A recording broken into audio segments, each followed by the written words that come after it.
So this is the Southern Atlantic Ocean right here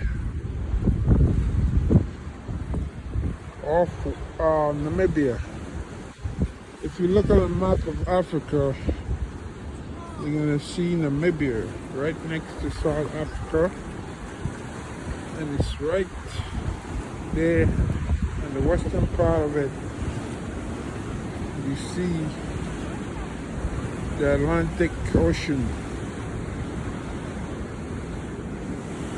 And the Atlantic Ocean comes all the way where I live in New York. One ocean, northern part and southern part. Yeah, northern part and southern part. So, it's right there. Look how rough the water looks.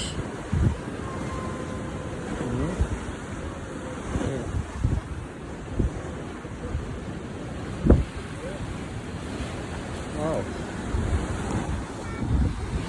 Right there, and there's a restaurant back there too, I'm told.